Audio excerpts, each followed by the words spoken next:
No dia 13 de fevereiro de 2024, na cidade de Praia Grande, no estado de São Paulo, aconteceu um sinistro, aconteceu um possível caso de desabamento, de desmoronamento, ou seja, de um colapso de uma edificação de 23 pavimentos, sim, 23 pavimentos, sendo 19 andares residenciais, totalizando ali em torno de 133 imóveis numa mesma edificação. E esse prédio fica bem próximo à praia, fica a 50 metros, a 100 metros praticamente da praia, e esse edifício se chama Giovannina Sarani. Segundo informações coletadas, os moradores, por volta de 13h40 da tarde, no dia 13 de fevereiro, eles ouviram um grande estrondo, um grande barulho vindo do prédio, mas até então não se sabia o que era. No segundo momento, ou seja, 10 minutos depois, se ouviu um segundo estrondo, um barulho semelhante a uma explosão, a um dinamite, onde aparentemente o síndico, os moradores se uniram e evacuaram o prédio, porque estavam com medo devido a esse grande tremor, esse grande estrondo, que faz com que a estrutura realmente ela faça ali uma espécie de tremor, semelhante a uma bomba. Então foi todo evacuado o prédio de uma forma muito assertiva. Vale ressaltar que nesses momentos, quando não se sabe o que acontece, a melhor forma possível é você evacuar as pessoas que estão na residência ou na edificação, no prédio de modo geral, e assim você evita um transtorno maior, já que você não sabe. Podia ter sido uma coisa simples ou muito complicada, como aparentemente é o caso, né? Lembrando que esse vídeo aqui não tem a intenção de desvendar os mistérios totais, até mesmo porque eu, como engenheiro civil, vou aguardar ali o laudo da Defesa Civil, dos bombeiros, do CREA, quem for fazer o laudo lá, competente, da perícia, aí sim a gente vai ter uma noção melhor de saber explicar. E eu volto aqui, se você gosta desse tipo de conteúdo, já deixa o like aí, se inscreve. Eu vou voltar aqui explicando de fato o que aconteceu e tentar traduzir da melhor forma possível. E a questão do estrondo é o seguinte, tá?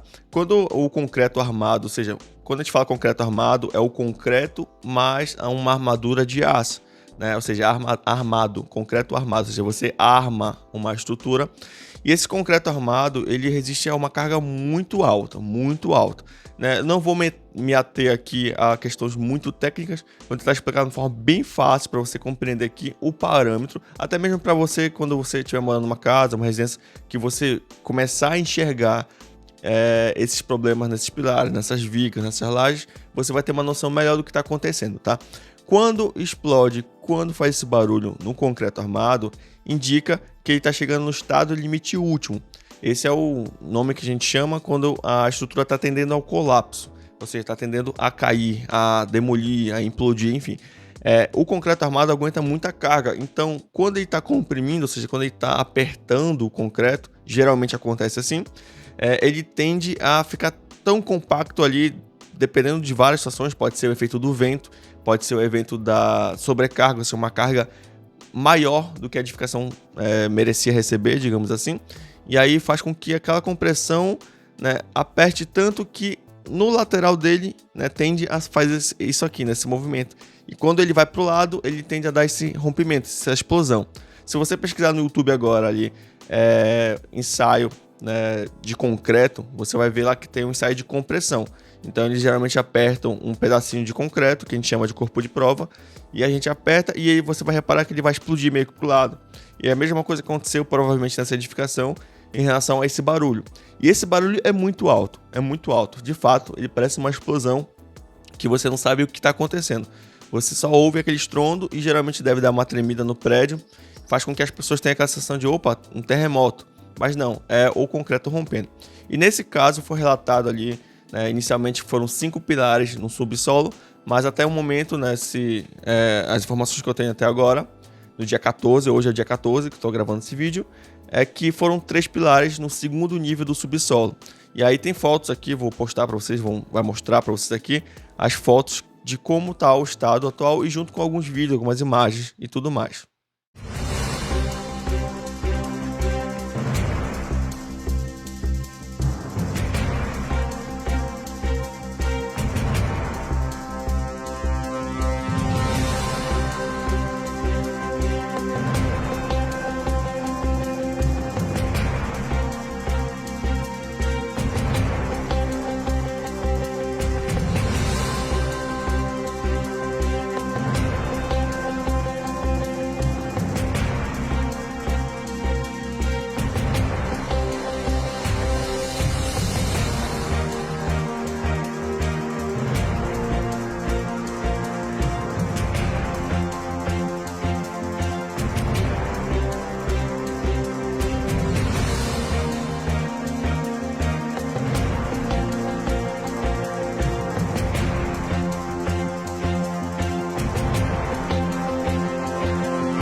E depois desse grande barulho, foi evacuado o prédio, né, de forma assertiva, como eu já comentei, e outras coisas importantes também foram feitas, né?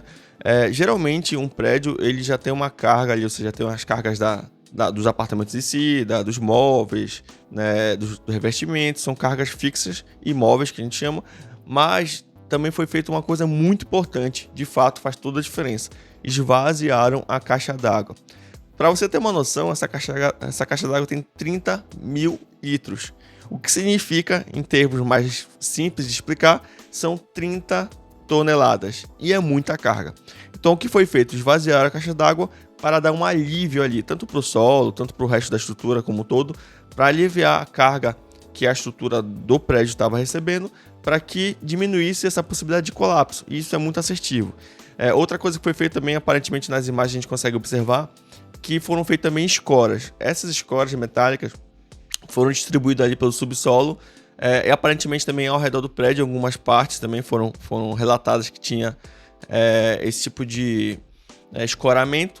Para que serve esse escoramento? É que como tem 3 pilares que estão rompendo, a ideia é que você faça as escoras, geralmente barras metálicas, pode ser de madeira também, mas nesse caso foi empregado barra metálica, para distribuir a carga que vem dos pilares de cima, ou seja, a carga que vem, na verdade, da edificação total de cima, para outros pilares, para outras áreas, não necessariamente pilares, mas pode ser para áreas maiores, porque nesse caso, especificamente, você estaria tirando a carga que está presente naquele pilar e distribuindo ao redor. Isso faz com que desse um alívio para o pilar, fazendo com que você tenha um controle maior.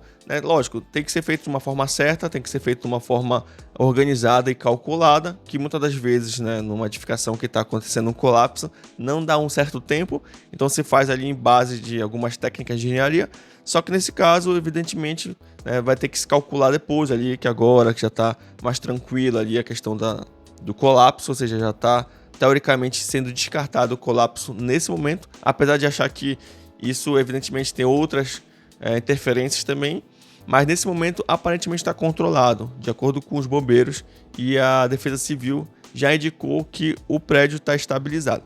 Mas a gente tem que lembrar que tem coisas que estão além do nosso alcance. Não estou dando alarme, não estou dando alarde aqui de nada, não estou falando para você ficar desesperado. Se você também é morador, se você tem um imóvel, eu quero dizer que na prática a gente tenta contornar esses problemas de colapso da melhor forma possível, escorando, diminuindo as cargas, tirando as pessoas dos imóveis, tirando ali algumas cargas que são, vamos dizer assim, desnecessárias naquele momento, e a gente faz com que tenha mais tempo. E vale lembrar que tudo isso aqui que está acontecendo é muito novo. Você que está assistindo agora, que você não é engenheiro, você não está na área, eu vou dar uma dica para vocês. Não acredite em tudo que a mídia fala. Evidentemente, a mídia, lógico, ela quer publicar, ela está ajudando, está fazendo uma forma de divulgação do conteúdo, mas você tem que levar em conta uma coisa importante. A mídia não é perita. E mesmo os engenheiros que podem falar agora, como é o meu exemplo, a gente tem tendência a não falar o que está acontecendo de fato, porque a gente não sabe. Então seria um crime da minha parte, de forma ética, falar uma coisa que eu não sei, de uma coisa que eu não tenho dados suficientes para falar. Então a gente tem relatos, a gente tem fatos que aconteceram ali de alguém falando, alguém comentando, um morador, alguém que bateu uma foto, então a gente consegue falar um pouco sobre isso. Mas na prática, não acredite em tudo que está aí na mídia, porque isso geralmente causa desinformação, e essa desinformação pode custar muito caro, pode custar vidas, pode custar muita coisa na sociedade.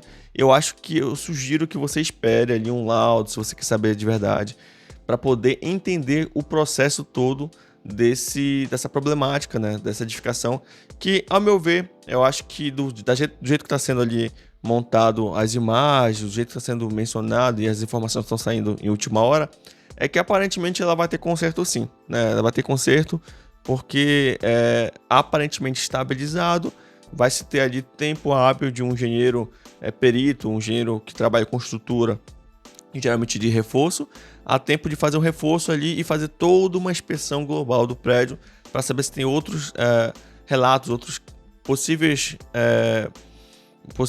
problemas ali você encontrando no prédio como um todo, tá? Mas se você gostou desse conteúdo aí, se inscreve no canal. Esse vai ser o primeiro vídeo de muitos ali em relação ao que a gente vê no dia a dia, notícias ali. Infelizmente eu não queria estar aqui para falar de um sinistro, mas tem que ser falado e eu espero estar contribuindo com vocês, beleza? No mais, tamo junto, brigadão.